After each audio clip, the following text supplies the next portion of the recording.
good day. We're gonna make plenty of money. Well, maybe not a lot of money, but we're gonna have a good time. We're here at inside whatchamacallit, and my store, my mom's store, Magic Stitch, and we're gonna play some violin.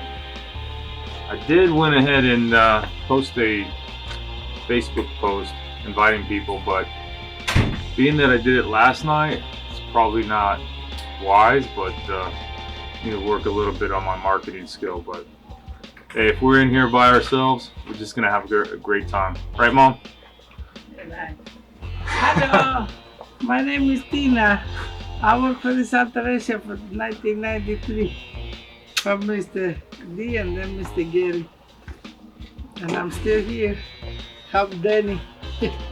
Help Danny out. I'm supposed to retire, but I help Danny. Alright. Let me fix the tape. And yeah, I said, oh, this big football player, I'm all of a sudden doing alterations, redesigning clothes. It's just from football on, I go to alterations. And then for the longest time, I'm like, how did I wind up here? And I honestly, I remember thinking, oh man, I hope nobody finds out. Because it's like, this is going to mess up my cred.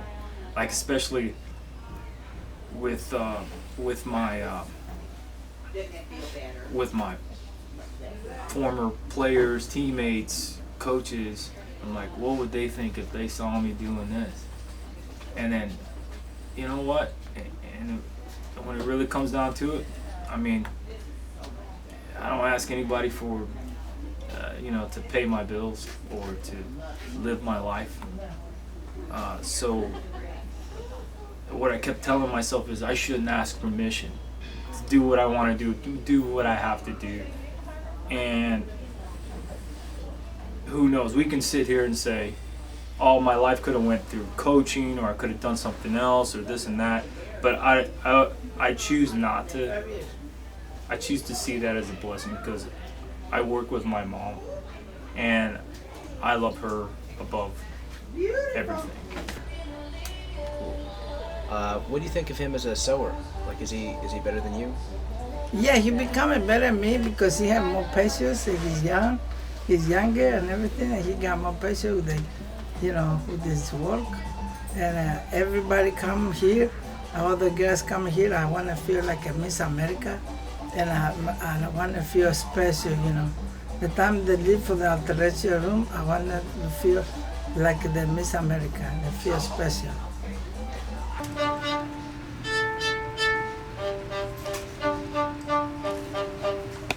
Oh, some stories. I'll tell you some stories. Okay, so the years I've known Danny, I've gone to like my favorite things are I'm his third wheel. So I'll go on his dates. He invites me to go on dates with him. And it's so cool because who does that, right? Danny. Yes, I'm embarrassed right now. No, you can do it. So we'll go on these dates and it'll eventually go further because we don't just end up eating, we actually go and party.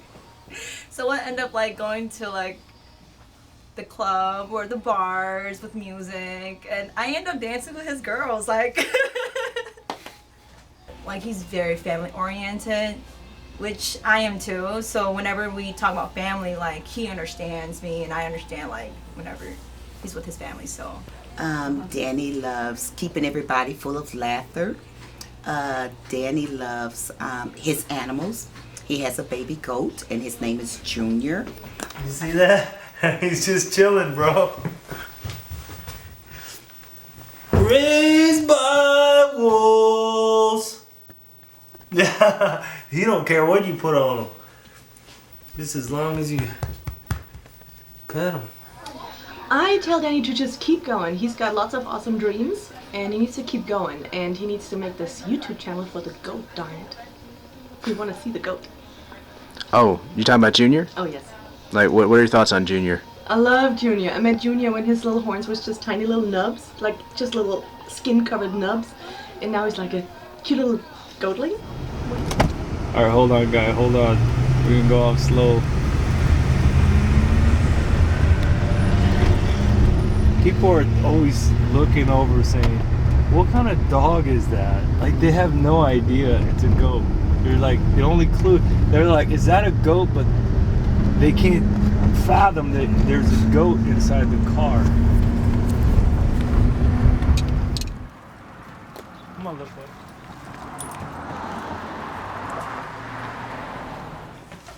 You gotta put that here. Here, bud. If you leave him here, he'll eat the whole thing.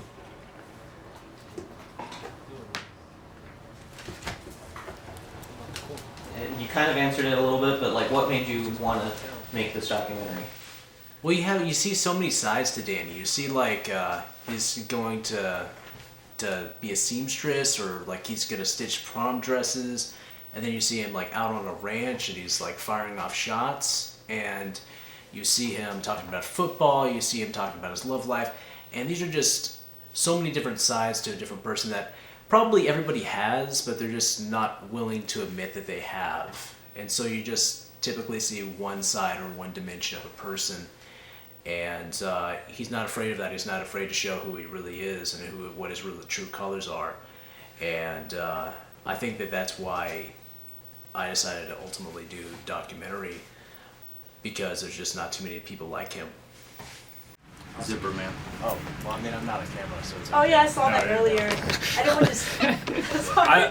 I was wanting to point it out, but I didn't want to think like I'm staring at his crotch. So now it's like recorded on camera. Oh. My bad. I wasn't staring earlier. I didn't make it obvious. Hey, Danny. I just want to say thank you for letting me shoot this documentary. You never stopped believing in me, and I'm never going to stop believing in you. Yeah, thank you. Yeah, thank you, man. I couldn't have done this without you.